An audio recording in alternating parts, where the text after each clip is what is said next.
Well, thank you very much for joining us. We have a great panel for you today. Let's start off by introducing the panel that's taken their time to come up and join us. On your far left, we have the Vice President of Business Development, Woodhull, Robert Woodhull. Welcome, Robert. Next, we have the President of Omni Business Solutions, Greg Conroy. Center stage, we have the President of Kelly Office Solutions, Tim Reniger. And finally, the anchor of our panel today. And let's welcome her back. I feel like I'm borrowing her stage for just a few minutes. We have the Senior Director of Ricoh Dealer Marketing, Jennifer Hill.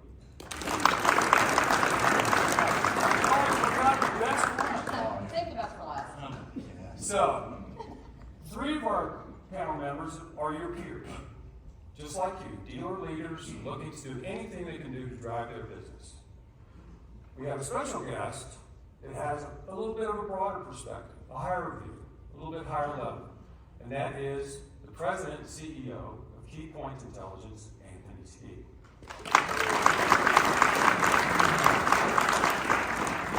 So the format for today is going to be a Q&A.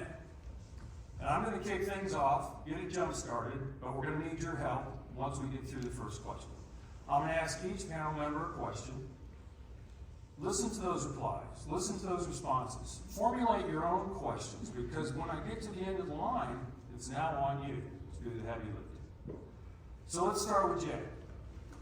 So Jen, if I were to ask every single person in this room the question, what is e-commerce? I would get every single person's different opinion. Yep. So why don't you frame it up for us for today? Put us in the context of this room and this meeting. What is e-commerce? Yeah, thanks, Kurt. And didn't Kurt do a fantastic job? I think no, and really when we talk about e-commerce, everyone, you know, it seems like it's a big scary thing that's out there, and it really is a B2C strategy. When I look at it for our industry, we need to change our terminology and really call it digital customer engagement. That's what's going on, digital transformation. And we all want to engage with our customers when they're doing research and keep them interested in our digital assets, our websites, and really provide how they want to do business with us, right? As a manufacturer or a dealership. And that's what we need to really think about. It's digital customer engagement. And that's what I want this parameter and this panel to talk about, is what they're doing with their journey, with their customers, and how are they looking at it. So keep that in mind. This is not, hey, let's put a price out there and transact. It's more about how do I engage with my customers, keep them interested, and keep them coming back to my website so they don't go to the competition. Okay? Thank you. Very good. Well, you're going to have to follow it up. He said it's good. We're done. All right. So, Anthony, in your own words, you look at Keypoint Intelligence as Switzerland, an unbiased view, a global leader in data and market research and intelligence. Give us your perspective, because in this group, as it relates to our dealer partners, give us your perspective on this platform. So thank you. It's a pleasure to be here. I want to say that Ricoh is a big supporter of our platform. So I want to just start out with this. E-commerce is something that is misused from a word that Jen just said. So 3 issues that comes up with dealers. I want to give you a little bit of a history here. So this platform came out about a year and a half ago. I couldn't get anybody on the phone. My team couldn't get anybody on the phone. It wasn't existing. Fast forward, we have changed our terminology, thanks to Jen, and I really mean that. She's been after me for months to do that, of stop calling it e-commerce. Call it a digital sales enablement platform. Hence, I'll make the language for you, because if nobody knows me, or whoever doesn't know me, been doing this for 30 years. I started as a copier sales guy in New York. Okay? So I'm pretty familiar with this industry. First 15 years, independent dealers, Next 15 years, I worked for other major manufacturers in executive roles. So I know this industry pretty damn well. And what always was a journey was to get a bigger pipeline and leads to salespeople. I don't think that has ever changed in all of my years of doing this. And that's what this platform is. So I want to tell everyone here, the platform is a lead generating platform that is supposed to give a great customer experience to all of your end users. So what does that mean in English? It means this. 80% of people will go on a website 3 to 5 times before they contact the salesperson. And I'm going to illustrate that with a quick question here. How many of you, take off your owner hats, have bought something online recently? Okay, whoever can't see, that's everyone. All right. Now, how do you procure that? What's the first step? I go to a website. I know everybody thinks that their area is different and unique, and it is. And you pride yourself on being local and knowing your customers. Well, I have a news flash for you, and I'm from New York and very direct, so I apologize way ahead of time. Your customers buy the same way you do. So they're looking for a journey where 80% of them can go on 3 to 5 times. 69% of them are millennials. Ask yourself how millennials purchase. And if you think that that doesn't pertain to me, I hate to be this blunt, you're crazy. Because that's what people want and experience. Now, I'm not going to arm wrestle you with what the percentage is. But you have to at least grant me this, that there's some of your customers that want a digital experience. And for as much money, I will give you personal experiences that I have spent on lead generation tools in this industry and wasted, it's insane. So you can have an experience, go on a website, let somebody play, as I call it, compare, use a configurator, and determine what they want in the comfort of their own home without a salesperson. And I get it. I grew up in this industry. I love face-to-face talking to these guys, shaking their hands, having a human interaction. But there are people that don't want to do that. So I ask you, why in God's name would you want to pass new opportunities up? And I say this one last time. This was said by no dealer owner ever. Who has enough customers that they don't need new customers? And that's what this platform allows you to do. I'm off my Sounds like the gauntlet has been laid. So for our dealer leaders, same question for each one of you. And I think we're going to get very disparate, different answers. Why did you jump into this platform? And what do you see as the vision of it for the future? Well, we were looking for something to market an entirely different product. We also have a we call it our Pure Technology division. In that division, we have water, we have ice, and we have coffee. Well, coffee became a problem, and we wanted to be able to let the customer just come online and buy it. And then they could buy everything.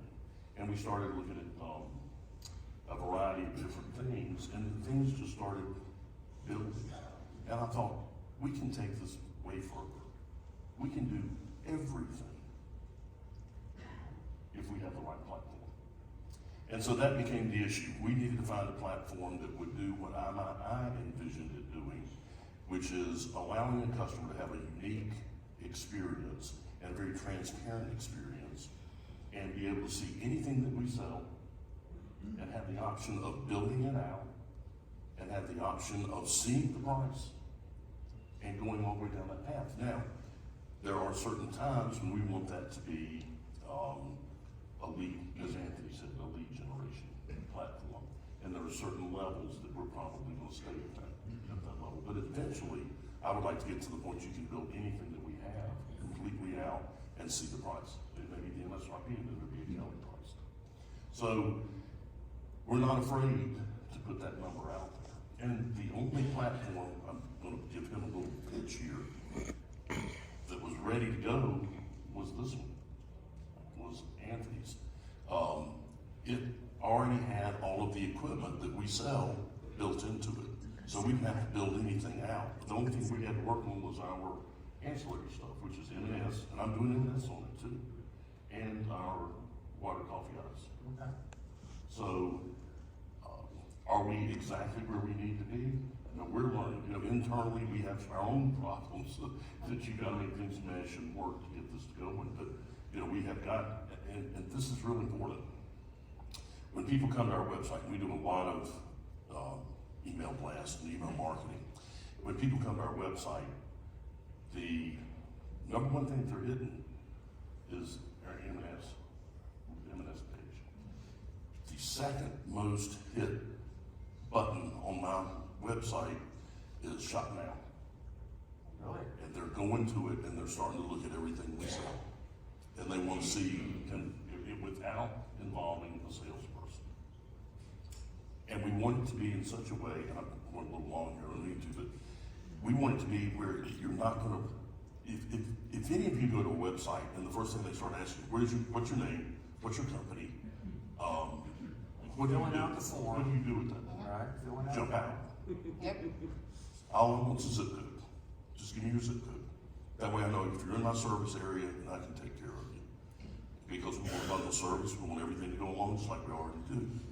And the other piece to it is, I can't get enough reps. I mean, if I had all the reps I need in Charlotte, North Carolina, I would have 20 reps on the street. I got 8. So, 6.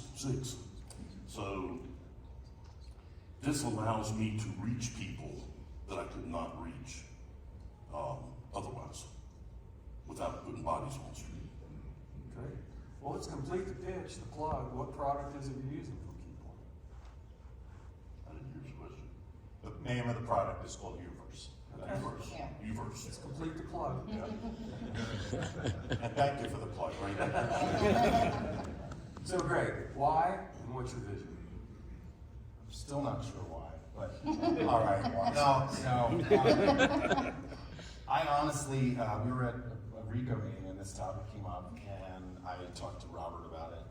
And I started to really think about it, and honestly, I thought, God, if you saw how many packages show up in my house on a weekly basis from my wife and me, from buying stuff online, clearly people are buying stuff online. I've told this to a lot of people.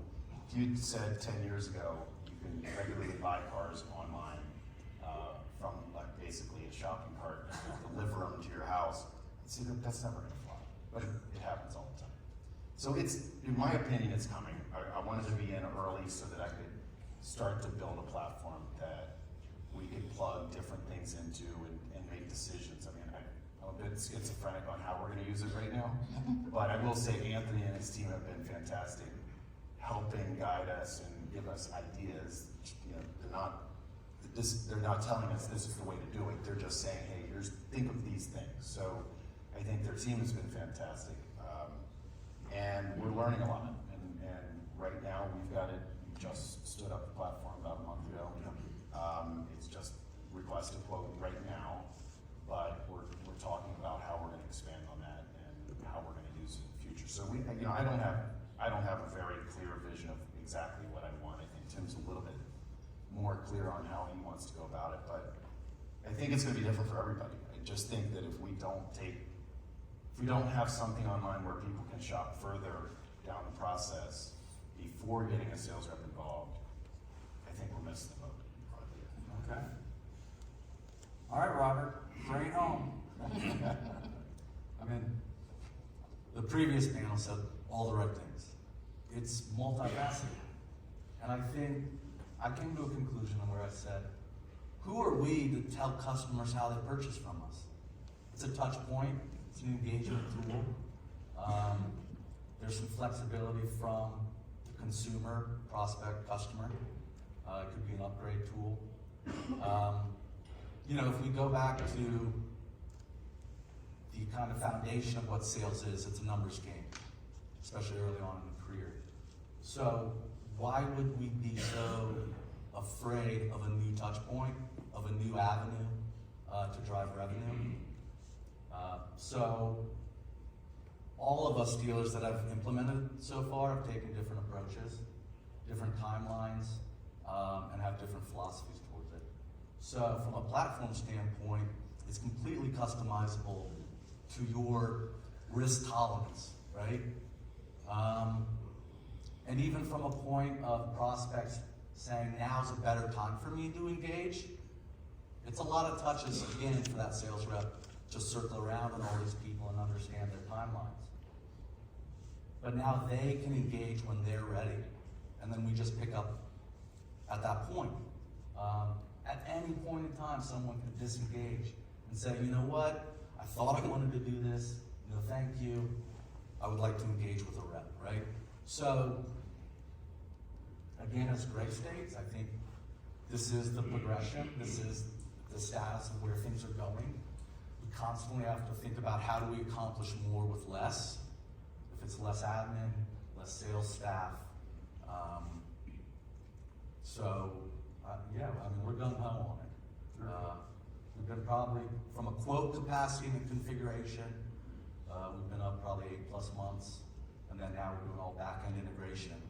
But from a platform stance, they have all the right integrations, and it's this progress in our industry is directly related to the partnerships of Keypoint, Ricoh, Great America, and driving that progress. So I have to thank them and appreciate that opportunity. Terrific, thank you. Thank you all for getting us jump started. So, as I mentioned, the rest is you. The rest of the time we have together are your questions. So let's see them. Let's see some hands. A couple here, one in the back.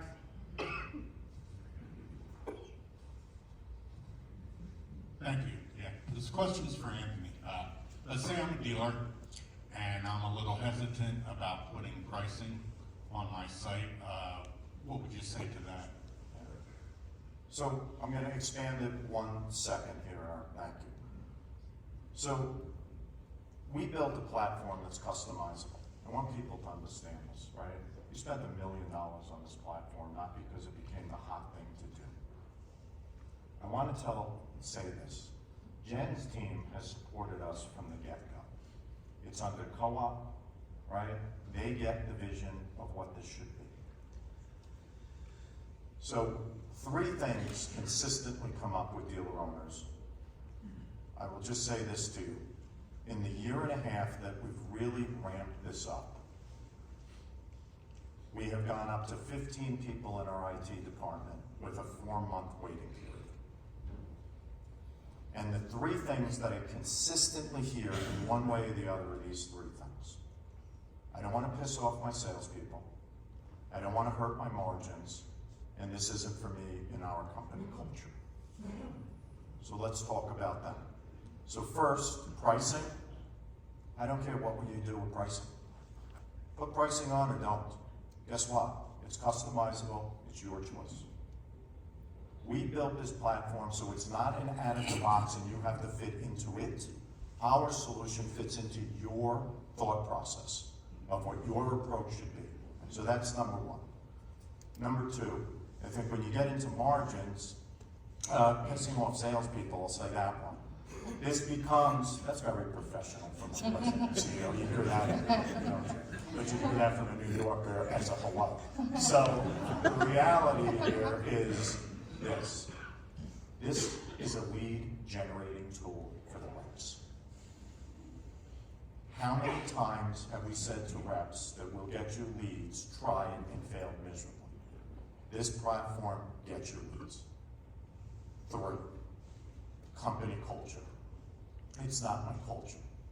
Here's my retort to that. I understand that I said it before, that people have built, I have no business telling you what to do, and I really mean that. I didn't have the nerve to put my own money into a business you folks have. And I don't care if that business is 1 year old to 100 years old. You set the culture. All I am saying too, that's not my company culture is your company culture not wanting more opportunities to sell? So those are the three things. We leave them to the dealers to make the decision, not the platform. And that's really an important part, and I think a total misconception of what's going on out there. And if I listen to this woman, and I'm willing to say this, I was wrong 6 months ago, I probably wouldn't have to do this as much as I'm doing it now. So that's it. Truth be told. And I was going to add on to Anthony. Yes, he's right.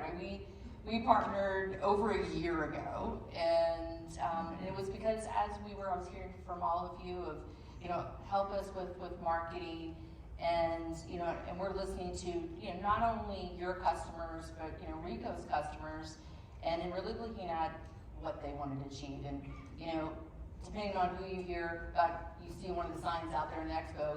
80% of the buyers now are doing their education before they engage with us as sales professionals. And I've been out there, my team and the BCs, all of us, we've been telling you, hey, get this marketing going and driving people to your website. Well, if we're driving you to the website and it doesn't answer what they're looking for, they're going away. Because you don't have a person involved, right? It's easy for them to secretly just click off and go somewhere else. And that's why when, we were talking, Anthony and I said, that's the next step, right? We need to get them engaged, let them build. I mean, how many of you go to websites and you build something and then you go to the store to buy it? Or you talk to a sales rep? I do that all the time. It's for my education purposes, so I feel like I know and I'm educated and I'm being informed before I make a decision. And that's what you need to understand. That's what this helps with. It's getting them all the way through and getting them informed so they engage our sales reps. That's that hot, warm lead that when I was in sales, I would have loved to receive all day long. So I just wanted to say that, yeah, it's been a great partnership. So one other thing about putting pricing on it, because I have been back and forth on this a lot. I've talked to some of our sales reps, and one of their biggest complaints is, and you guys probably all have heard this, taking an order for a small desktop device or printer. They spend hours doing paperwork and getting it signed and all this other stuff. It drives them insane, and they make $20. It's not worth their time. They don't want to deal with it. So I've actually gone and talked to some of the reps about this and said, how would you feel about this? They're like, take it off my plate, I'd be thrilled. So what we're going to do is be putting on small devices for starters. Let's get that off their plate. And by the way, if you have a customer, send them to the website, send them in to buy it online. You don't have to deal with it. We'll still give you credit because you just automated the process. It takes a lot less internal time. So that's just one thought process on how we're looking to do it, where you can put pricing of certain things. And it's totally customizable, so you can change it at any time. Yeah, so the trend is segment 1, pricing, A4 pricing. And the other thing you have to ask yourself, the dealers, I'm a big ROI guy and I'm a big profit guy. I like those things. You're paying a salary of between $40,000 and $80,000 to a salesperson. Why would you want them selling a $1,000 piece of equipment? You want them out there selling, in my opinion, and this is just me, and that's all, I would put segment 1 and 2 on, printers, and let your sales reps focus on segment 3 and higher because of all your solutions. Okay. So, Another question? This is for Tim. So, Tim, how much revenue have you driven through the platform so far? I don't know that I could put an exact dollar amount on that. All products have been tapped, and at this point, what we haven't done, we do put some pricing out there, but it inevitably comes to a rep right now. We're just not far enough along with the development of what we're trying to get so that they can actually make the purchase right off that site. But a lot more leads are coming in as we drive them to the website. bringing a lot more leads and a lot more sales. And it's a combination of a variety of things that we're doing. You know, we use a lot of tools to create leads and generate leads, but I would say, you know, and we're still in the infancy. I mean, we really are still in the infancy. I'd say we're probably getting anywhere from $20,000 to $50,000 a month coming off of this thing. Couple quick one. Back-end maintenance, who takes care of the data and who handles the non-imaging products, you know, the leads, the sales? So is that a supply department that'll handle that? Is he asking me? Yes. Anybody? So what he's saying is who's handling the back end, like your non-MFPs? Does that, you go to a specialist that does water, coffee? So, yeah, I mean, we do have specialists and it will go there. And the rep's always the quarterback, and he's going to get the deal, and he's going to be the one handling the deal. But we do have specialists that can help out if we go into different areas. So, you know, what we're kind of hesitant on, I think I mentioned it earlier, we've got the hardware kind of built out, but what I'm looking to do is get our other divisions built out as well, which is our M&S. I want to be able to get a quote on the M&S deal. And I think it's important that they actually see, when you shop for something, you want to know kind of what you're going to be spending, don't you? That's sort of what you work towards. And so we want to get to that point so they have a feel for what this might cost. And then for best and final, see a Kelly rep to make sure that you've done this right. I don't know if I answered your question. I know we have a mic over here. Jen, this is a question for you and Ricoh. Curious if Ricoh's looking at like a minimum advertised price, just that way, if we all put the same products on our websites and we do have pricing, you know, how do we address that? Great question, Casey, thank you. So right now with Ricoh, we are looking at a platform and building a platform. We're not there yet. And it's really not that we don't want to go into it, we're being very thoughtful in our design because of all of you in this room, right? It's not, we can't think of it just from a, you know, manufacturing, or we have a direct organization and yay, here we go, and we unleash it, right? Because if we do that, it impacts every single one of you in this room. So right now, you know, behind the scenes, it's been a long journey for us. We are literally looking at, you know, if we start having engagement from customers, all of you in this room, right? We all cover some of the same zip codes, right? You have your competitors in this room. You have, you know, the direct organization. We need to figure out who's coming in. How do we determine that? And then how do we get it back out to the right, you know, dealership? Because you may have two of you in the same area. We need to figure out whose customer that is. And I don't want to give, you know, Ricoh doesn't want to give, you know, your customer to your competitor, and vice versa, right? That puts a whole rules of engagement to the next level. So we are being very thoughtful in our design in the background as we start to build a platform. And, you know, we've been talking to Anthony as well. You know, we're looking at also like the software and chatbots and how do we engage them in the full, you know, service from a Ricoh perspective, and then getting that over to you. And we will be engaging more and more of your voices as we start to build this out. But right now, we really are thinking about everything. So that's what I think everyone up here too will tell you. It's not an overnight. It takes months and months and being very thoughtful about how you want to design this. So I hope that answers your question, sort of, Casey. Work in progress. Yeah, it's a work in progress. Work in progress.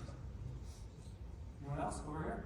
Yeah, actually, I just want to say I like the idea and concept, and I was just going to elaborate, like your iPhone. If you want to buy an iPhone from Best Buy or Apple or whoever, it's advertised price from each source is equal pretty much, so you can choose who you want to do business, and we really don't hurt each other. Right.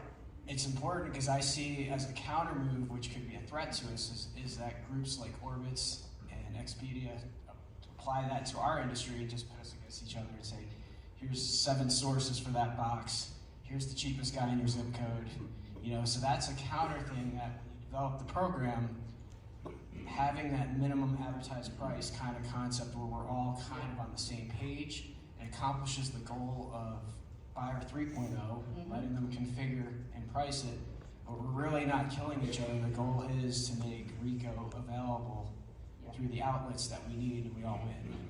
So I do like this concept, though. Great, thank you. No question, but a great comment. Yeah, great comment. Thank you. Another one? One of the ways that I can see this being helpful would be the administration of major accounts, national accounts, regional accounts that have specific pricing and products. Anthony, can you talk about how those can have a unique login? Yeah, so it's very funny. I'm speaking a lot of this topic, right? It was just the BPCA, and a lot of the dealers were asking that.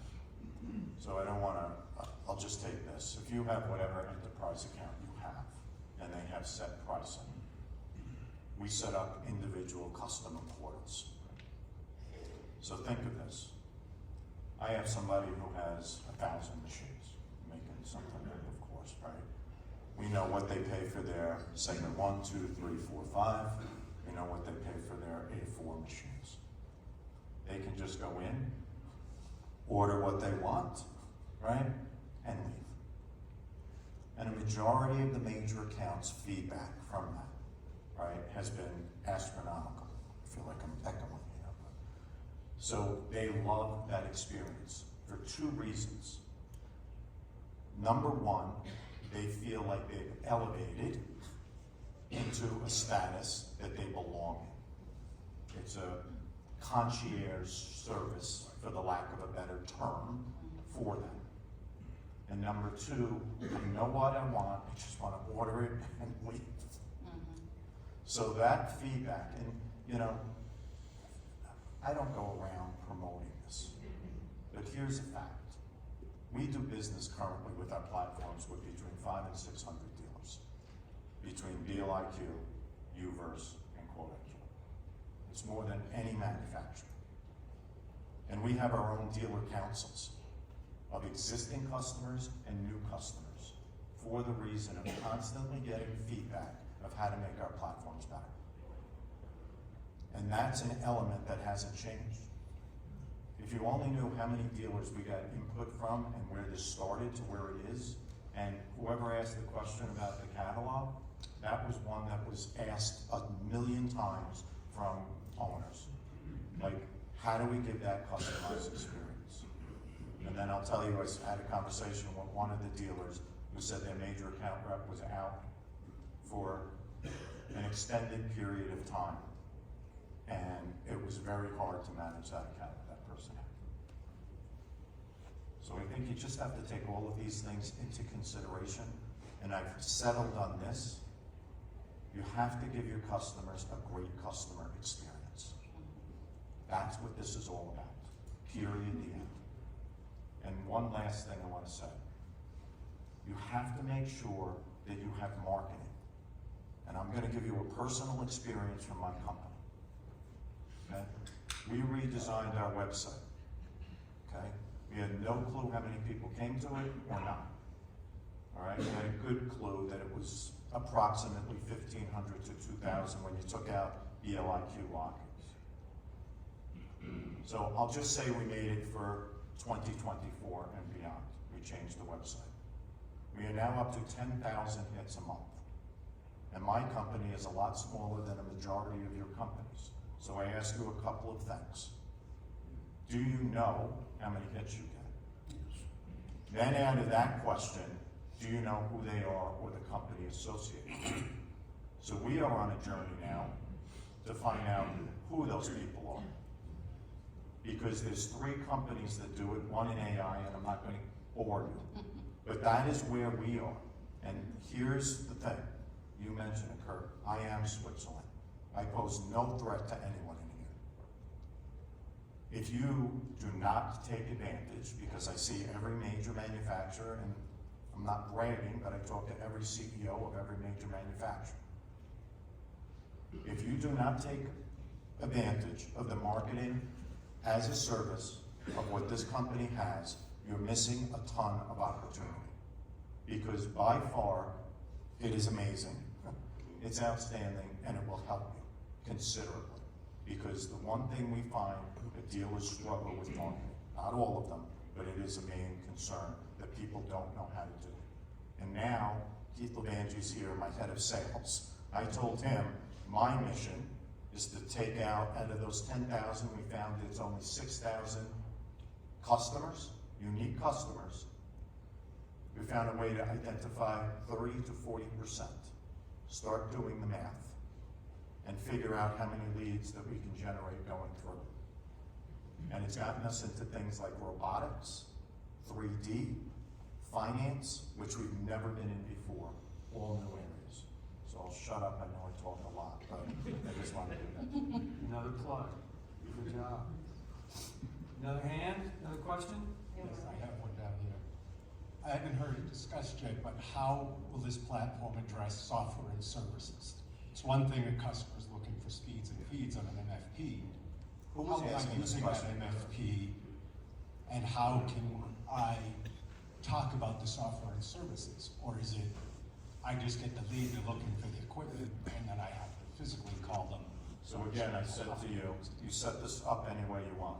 We have customers offering managed print services on it as a solution, not just hardware. We have people having UCast on this. We have people, anything you want. You guys have a whole bunch of software. If you saw what Jim's presentation yet, it's booming. You'd be foolish not to have, in my opinion, those software solutions there. Because here's the one thing I learned. I ran an organization that had 400 salespeople. Okay? Just think of this. How many of your salespeople are really good at telling your whole story every time that they're out there and not missing one thing that you offer? And I will tell you a lot, and this is the reason, because I was one. If I don't understand and feel comfortable with something, I'm not going to talk about it and ruin my relationship with my client. But as dealer owners, that's a horrible answer. Because I want every customer, every client, knowing everything that I do and every offering that I have. And you're doing yourself a disservice, and whoever asked that question, service and software is a huge part of what we do. I would like to hear from, I'm sure Rayos would, some of our dealer owner guests here. What are your thoughts on it? What is your roadmap, or do you have a roadmap? I'm going to put everything on. I think a lot of the softwares will be request to quote because I think it's nearly impossible to generate an actual quote on exactly what the customer needs, and I think it could cause problems. But I think to the point that Anthony made, I think we have to put it all on there with good descriptions of what it is. So if the customers do go on, and we know today that since we've stood this up, people are staying on our website longer because they're browsing. So if they're browsing, let's let them see what else we do and give good descriptions of it. And hopefully they're going to hit a button and say, hey, I want to talk to my rep. And it's a lead gen. So, I mean, yeah, I think the sales reps, we've said this a lot. We don't want to piss off the sales reps. Of course we don't. But if the sales reps start getting leads from it, I don't think anybody's going to be upset at all. So, Not my book. No. It's also, it's just simply a cost thing, right? Stop thinking just in terms of price, sales, and everything like that. To your point, Anthony was talking about it. Anywhere from a starting base salary of $40,000 to $80,000 for a sales rep, that's a lot of money. So how are we thinking of making our industries or our companies more efficient in our processes? And people are expensive right now, so we have to look to alternatives. It's an amazing scalable tool. And to the point about what product we put on it, again, it's at your own tolerance. You can turn it off easy too. You're like, I don't like that, or I didn't get the right feedback. Click, off it goes. I'm even looking at it from a back-end process thing. Maybe it cleans up sales reps' paperwork. If it dumps the order straight into e-auto, I don't have admin chasing customers to re-sign because we missed the comma before the LLC. That's an asinine cost. So, it's efficiency. Okay. We have time for one more. Anyone? Right there. Right there. Anything? Hi. I just have a question similar to the others. HB, for example, does custom carts that, you know, you can set up a store for your customer. I'm assuming you do something similar. But I'm not getting the picture. If someone just searches for a Ricoh A4 product, the first source will always be Ricoh that comes up. How is this directed to the dealer's website? And if Ricoh's publishing pricing has relationships with distribution model for the A4 and the things that can ship by contract everywhere, I'm not getting how this leads to my door. I really don't follow how that gets to my door from the lead perspective. So I'll take that one from, you know, let's say we're doing display advertising, right? So I'm doing a digital campaign, maybe it's only 10K. And you type in Ricoh copier, but you're gonna start to be hit with our banner ads. And our banner ads are gonna say, configure your new Ricoh device today. Click here. And you have to be honest, right? So you can't say price out and not give them a price, they're gonna jump. So search advertising is a big one. But when you think about the digital advertising cost and then the cost of this product, it's profitable for us right now. But also on an SEO basis, local searches should jump priority over even, you know, a Ricoh manufacturing ad. So I would look heavy into the digital advertising because I spoke to a different dealer and selling a different brand. They put it out there. You can't just put it out there and not drive people to it. But again, we're talking about a cost. Display advertising is fractions of what it would cost for the rep to make the same touches. So SEO, search engine optimization, driving them to your site. Anita, I don't know if you answered your question, you were talking more about Ricoh's digital presence, and when people come to our site, what happens? So, catch them. You know where they are, grab them. Okay, we are, wow, right on the money, out of time. So I would like to thank our panel. Everyone, please give them a big round of applause.